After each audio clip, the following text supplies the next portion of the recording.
I think what the county should expect is that we will get through these hearings on the 15th. We will at some point then take action with the superintendent, and then appoint an interim superintendent. I can't speak for the board. It would be my preference that we would have somebody that's not associated with Hamilton County so that they can be detached from the situation. I know people want a timeline. I don't want to give a timeline because I really think with Chattanooga 2.0, with the engagement of the business community, with the innovation district, with everything going on, this is very similar, like I said, to the early days of the Chattanooga Renaissance. And it's much more important that we get this right than we get it done fast. And so it may take a while. You know, is that 6 months? Is that a year? Sitting here right now, I don't know. So right now there's a conversation going on at pretty much the highest levels of the city about how we really address the real inequities in educational output. The outcomes for kids living in certain zip codes is not acceptable. It's just not. The highest factor that correlates to college entrance exam scores is family income. So the higher your family income, the more likely you are to go to college, the more likely you are to get scholarships, et cetera, et cetera, et cetera, which takes the people who have the most means and subsidizes them the best. When you can compare it to someone that has like advantages that I don't have, it's like why it's such a big difference that I can't believe it's there. The free and reduced lunch percentage is kind of what the system and people in education use to correlate to poverty.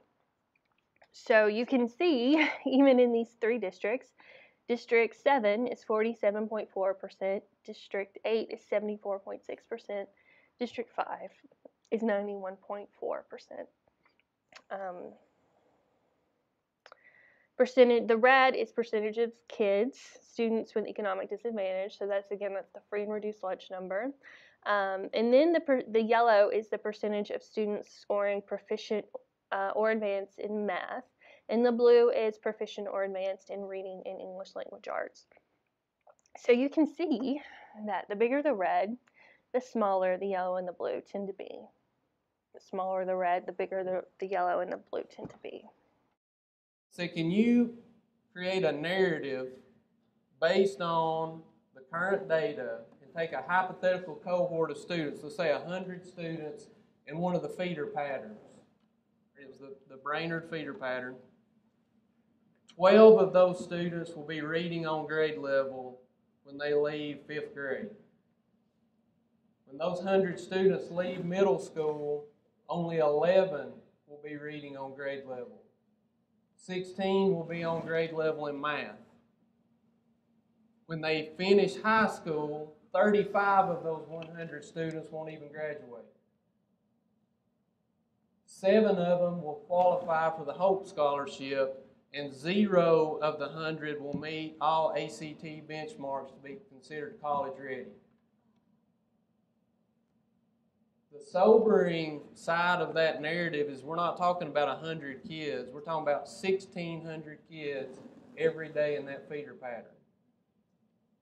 And this isn't an effort to beat up on one feeder pattern because that's not an isolated case. At every turn, we see an economy that's really, really shifting and rewarding those with skills and education and really punishing those without.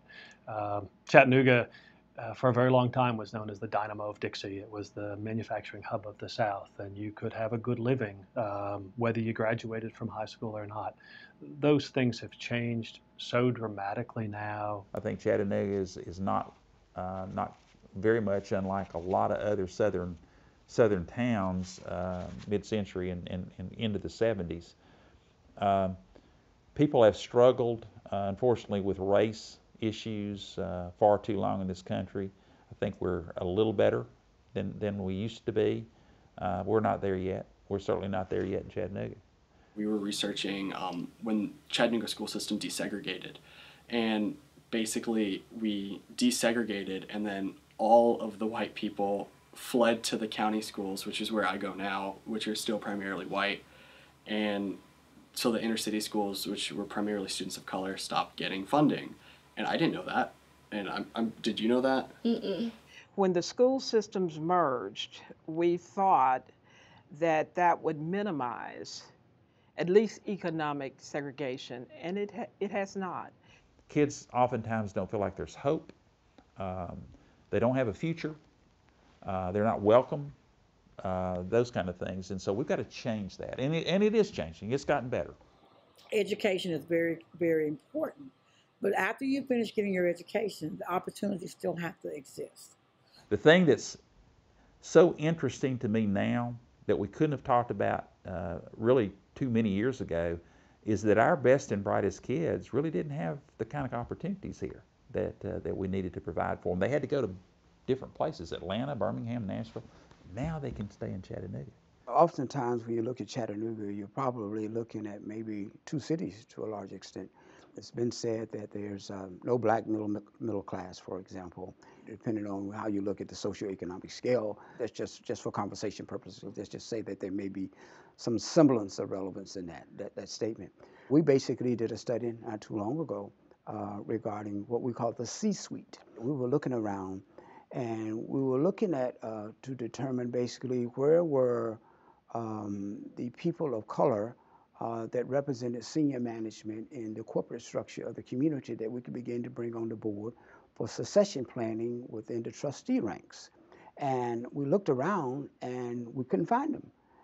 Whereas heretofore, you looked at DuPont, you looked at the school superintendency, you looked at the medical community, particularly hospitals. You could look at a number of different institutions, both public and private in the city, and you had people of color that were running these institutions. But all of a sudden, you know, over the last, let's say, I think it was 10 years that we did the study, we looked and we saw there was nobody there, so to speak, you know, not in absolute terms, but there was no one there. When you see African Americans lacking on those boards, it's no wonder that the money is not trickling to the black agencies that need the money, that's working at the grassroots level. It's no wonder that the children who are suffering are not getting those programs. It's no wonder why the neighborhoods are still striving economically to grow, because African Americans are not part of the decision-making process.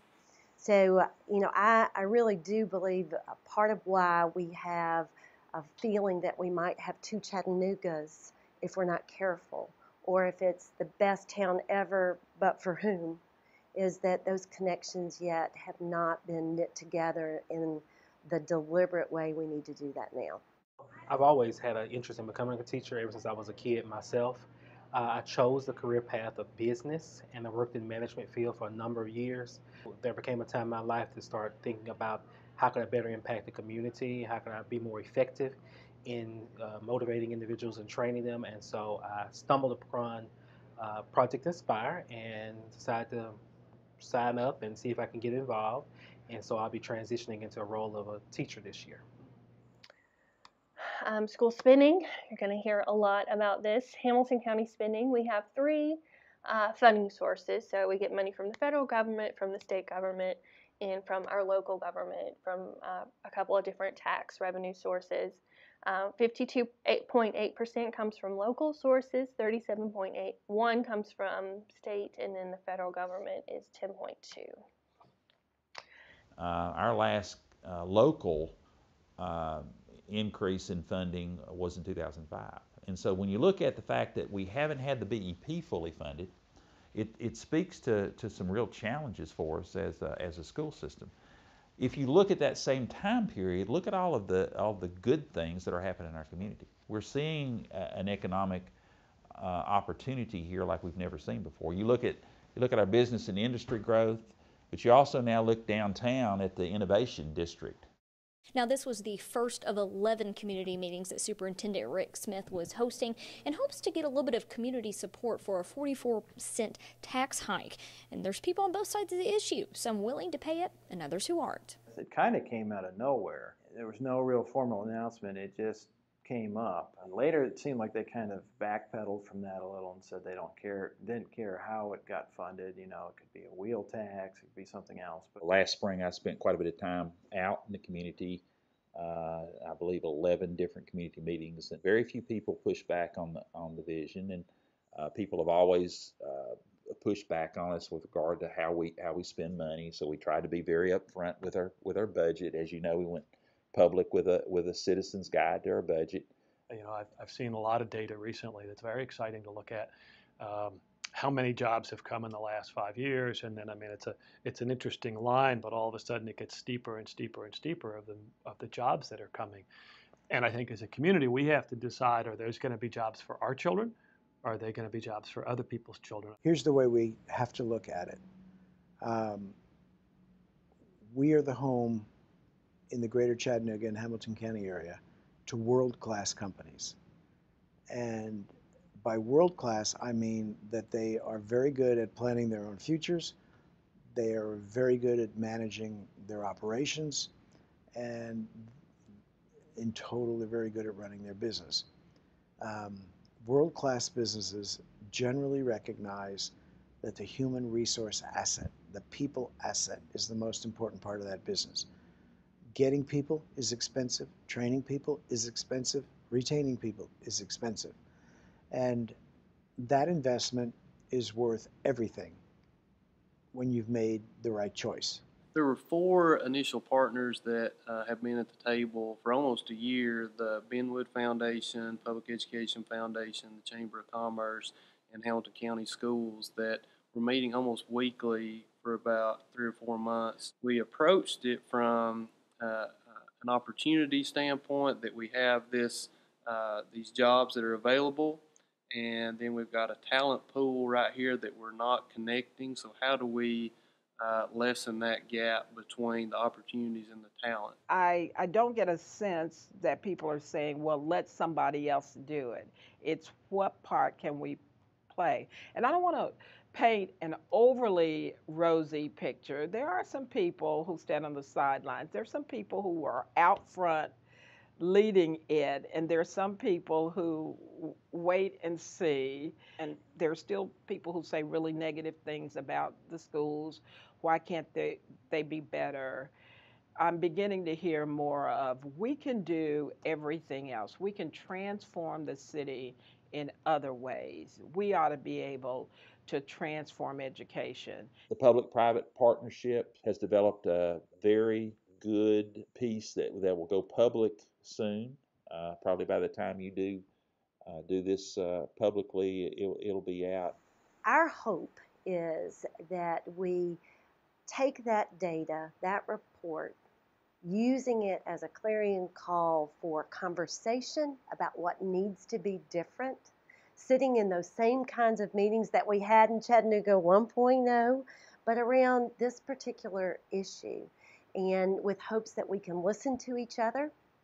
It's one of my goals, is to not do this business as usual, where we get feedback from community, kind of log it, check the box on community engagement, and go ahead with strategies that we've already pre-baked. We really want some authentic engagement from parents, from educators, from business leaders, to tell us what can we do to move the ball up the field. This is a demo run at a new approach to engagement, where we're going to probably have more questions coming out of the session than answers. So that's good, because it helps us understand areas that we need to improve on in communicating with stakeholders. So we're going to throw some strategies out there and see what resonates with the crowd. When you listen to students about what they want for themselves and for their future, it's a very powerful thing.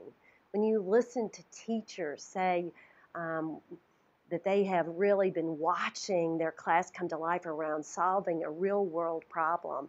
I think those are the moments where we think we're on to something that's really important. And there are some early wins that we can have. So I think we've got to look for those aquarium moments, that allow us to say, hey, we're doing this thing and we can go the distance and not give up. The community coming together and saying education is a priority and we are not going to stop until all of our kids are 100% supported and have what they need to be successful. Yeah, we got a brief email that there had been an incident on Christmas Eve. I think that email's been published. He could have died. It's a miracle the boy did not die. Because this is an ongoing investigation, I'm extremely limited in what I can say or communicate publicly, but I do want everyone to know how heartbroken I am personally about this. 3 basketball players from Ooltewah High School are charged with rape and assault after a teammate was injured with a pool cue over Christmas break. And frankly, what has concerned me from day one is, had there not been an injury that required hospitalization, we don't know about this. And that culture, if in fact that was the case, is continuing.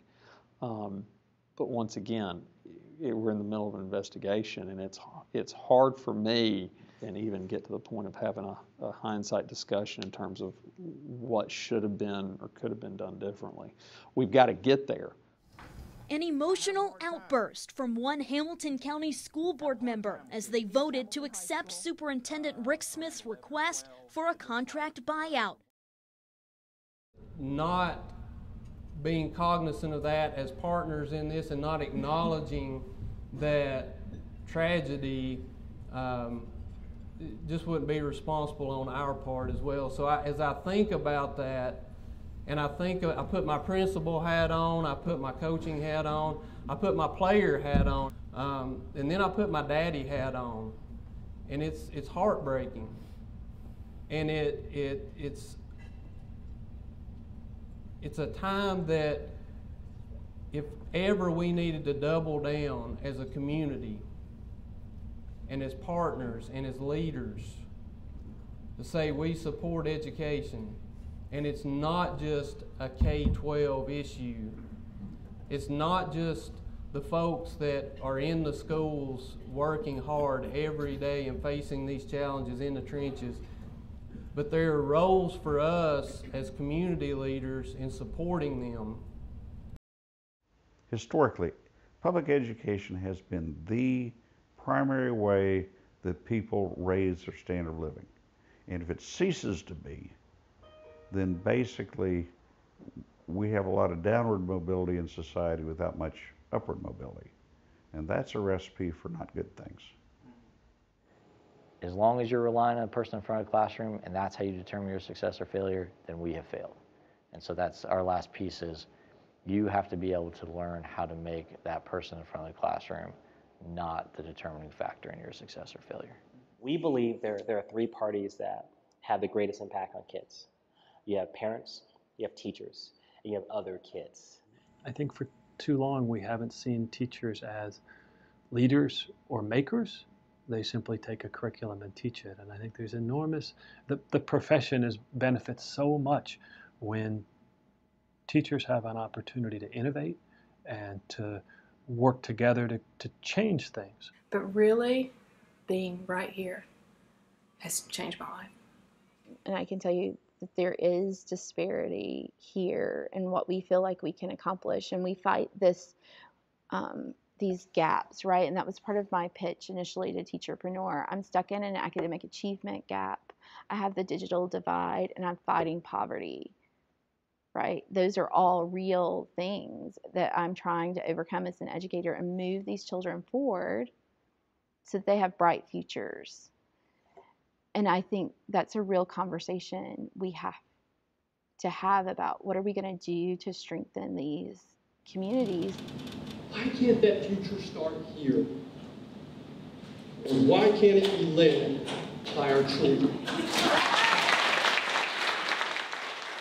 We don't need to spend the next 5 years, talking about, how do we get coding into the schools? We need to get that going. If we stick with what we've done, we are handicapping our students, because the world is changing so fast that if we don't step in, even as just in any classroom, if we don't step in and utilize the technology we have now, our students are not going to be ready to compete. I truly believe that our elementary kids deserve more opportunities than we provide in this community. We don't have an arts program throughout Hamilton County schools. We have a very, very limited foreign language program.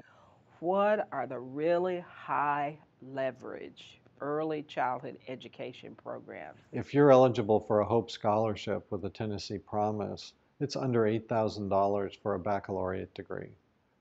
That's one of the most affordable in the nation. So partnering with community colleges to make sure there's a seamless transition, that we can dually admit students as freshmen. They go to the community college, but we advise them. Some of them may decide not to come here. They may go to another institution. That's okay. We've done our job. We're serving this region. We're a public institution. That's what we do. I heard someone say one time, we're not talking about just PhDs and BAs and MAs. We're talking about HVAC. Imagine a student who's coming from abject poverty who can take a 12-month industry certification and triple their household income. Those are the kind of statistics we're talking about when we think about these aspirational goals. One of the aspirational goals is to have 75% of Hamilton County residents with some kind of certification or post-secondary credential. And the economic imperative's there, but if we can obtain that 75%, we're talking about bringing 8,000 adults out of poverty. So this economic imperative and this moral imperative are closely aligned. That's how we should judge ourselves, right? And I think we should never lose track of that this is, you can get into arguments about taxes and workforce readiness and all that stuff matters, but we can never forget this is about kids. So, that's one thing I'd say. I think the other thing that's really important to keep in mind is the best strategy on that is it's about teachers. If we keep those two things, kids and teachers, we'll make extraordinary progress. We won't get there next year or the year after, but we'll be on the right path. But we also have to pay attention to the ones, and they are often in the same neighborhoods year after year that we fail. I don't want us to be looked at as cute. We're cute, but I want us to be taken serious, because what we have to say really matters. And if we're saying it, it must be important to us. Don't just listen to it, say we listened, write it down somewhere, and then throw it away. We're really serious about these things we say. Please take it, hold on to them and do something about it. And I think the overall biggest thing that needs to be avoided is discrediting what youth say. So, oh, well, I've been to college, so I know more than you, or, well, you can't really comment on that because you don't have the life experience. But we do. We're living results of the decisions people are making around us. So I think recognizing that we understand this in ways that you don't, and that we also understand it on the same level as you in many cases. I'm not saying that I can write a budget for the school system, because I can't. I'm not an accountant, but I can talk about the issues I see in my school and how they can be fixed. And making us partners, don't make us under you, make us partners, because this is our education, recognizing that it is our education, and don't make all the choices for us. Talk about it with us, and let's everybody talk about it. Don't just talk about it with them and then bring us what you want us to hear. Talk about everything with us so we can tell you, no, that's not going to work, and why it's not going to work, not just, yeah, we agree with it because you agree with it.